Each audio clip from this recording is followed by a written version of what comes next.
वैष्णवी हागोणे मृत्यू प्रकरण या नावाने महाराष्ट्राचं मन सुन्न झालं आहे। या प्रकरणातील आरोपी वैष्णवीचा सासरा राजेंद्र हागोणे आणि दीर सुशील हागोणे हे गुन्हा दाखल झाल्यानंतर अनेक दिवस फरार होते। पोलीस त्यांचा शोध घेत असताना हे दोघे बिनधास्तपणे एका आलिशान थार गाडीतून फिरत होते। ही थार गाडी कोणाची होती? या फरार आरोपींना कोण मदत करत होतं? याचा तपास पोलिसांनी लावला आणि एक धक्कादायक माहिती समोर आली। ही थार गाडी होती संकेत नरेश चोंदे याची।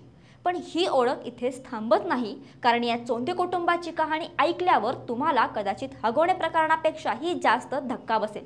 नक्की काय आहे प्रकरण जाणून घेऊया या व्हिडिओच्या माध्यमातून।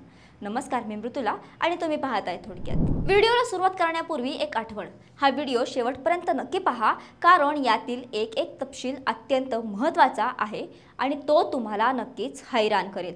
ज्यांनी हागोणे पिता पुत्रांना फरार होण्यासाठी मदत केली ते चोंदे कुटुंब स्वतः आज महिलांच्या छळाच्या गंभीर आरोपांनी घेरलेलं आहे। ही केवळ एका कुटुंबाची गोष्ट नाही, तर ही एका विकृत मानसिकतेची, सत्तेच्या आणि पैशाच्या जोरावर सुरू असलेल्या अत्याचाराची आणि व्यवस्थेच्या कथित निष्क्रियतेची कहाणी आहे।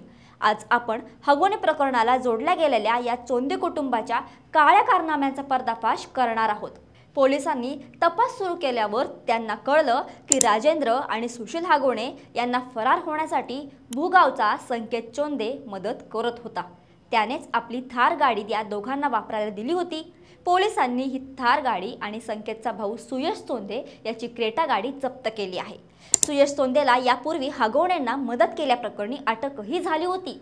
पण खरी धक्कादायक बाब तेव्हा समोर आली जेव्हा कळलं की संकेत चोंदेवरही आपल्या वहिनीचा म्हणजे सुयश चोंदेच्या पत्नीचा छळ केल्याचा आरोप आहे।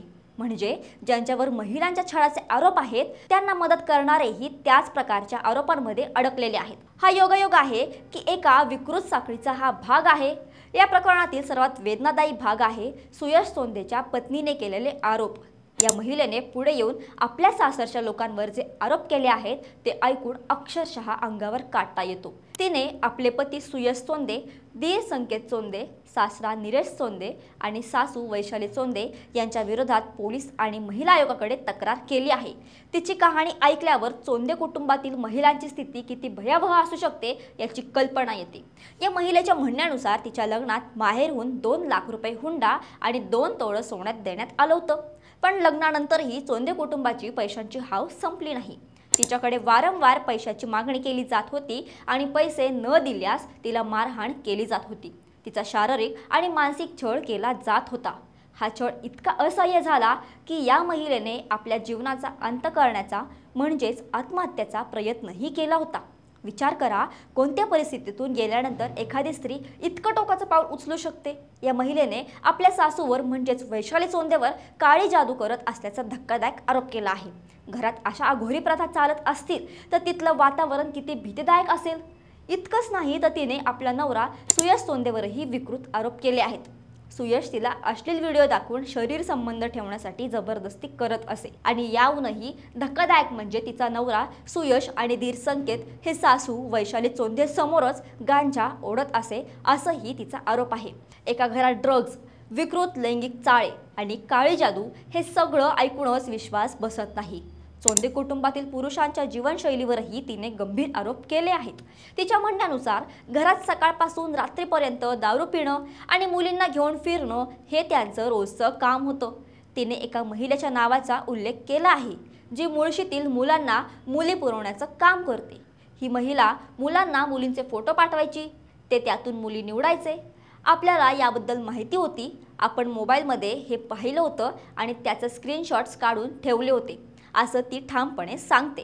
जर हे आरोप खरे असतील तर हे प्रकरण केवळ घरगुती छळापुरतं मर्यादित न राहता ते सेक्स रॅकेटपर्यंत पोहोचण्याची शक्यता नाकारता येत नाही। चोंदे कुटुंबाची आई वैशाली चोंदे या गावच्या उपसरपंच होत्या आणि त्यांनी निवडणुकाही लढल्या आहेत। त्यांची राजकीय पार्श्वभूमी आहे। कदाचित याच राजकीय वजनाचा वापर करून त्यांनी आपल्यावरील आणि आपल्या कुटुंबावरील आरोप दाबण्याचा प्रयत्न केला असावा असा संशय येतो। कारण सुयश चोंदेच्या पत्नीने जानेवारी महिन्यात खडकी पोलीस स्टेशनमध्ये आणि त्यानंतर फेब्रुवारी महिन्यात राज्य महिला आयोगाकडे तक्रार करूनही तिच्या तक्रारीकडे पूर्णपणे दुर्लक्ष करण्यात आल्याचा तिचा आरोप आहे। तिला मारहाण होत होती, हुंड्यासाठी छळ होत होता, पण ना पोलिसांनी कारवाई केली ना महिला आयोगाने दखल घेतली। हगवणे प्रकरणातही महिला आयोगाच्या निष्क्रियतेवर टीका झाली होती आणि आता चोंदे प्रकरणातही तोच अनुभव आल्याने महिला आयोगाच्या कार्यक्षमतेवरच मोठं प्रश्नचिन्ह निर्माण झालं आहे।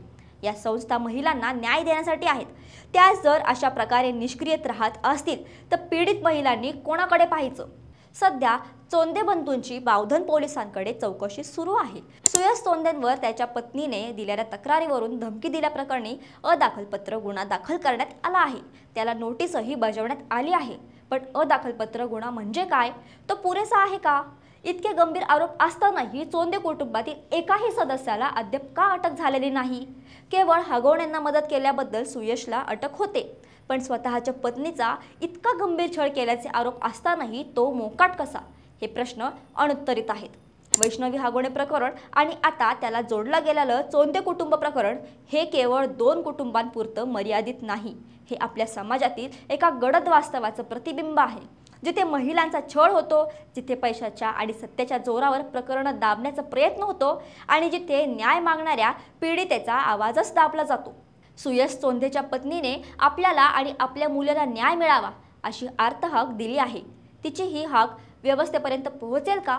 चोंदे कुटुंबावरील या गंभीर आरोपांची निष्पक्ष चौकशी होईल का? आणि सर्वात महत्त्वाचं म्हणजे या दोनही प्रकरणातील पीडितांना आणि त्यांच्या कुटुंबियांना न्याय मिळेल का? या प्रश्नांची उत्तरं मिळणं हे केवळ त्या पीडितांसाठीच नाही, तर समाजातील प्रत्येक स्त्रीच्या सुरक्षतेसाठी आणि न्यायावरील विश्वासासाठी अत्यंत गरजेचं आहे। तुम्हाला हे प्रकरण जास्तीत जास्त लोकांपर्यंत पोहोचवून यांना न्याय मिळावा असं वाटत असेल तर न चुकता हा व्हिडिओ लाईक करा, तुमच्या प्रतिक्रिया कमेंटमध्ये आवर्जून लिहा आणि हा व्हिडिओ जास्तीत जास्त लोकांपर्यंत शेअर करा।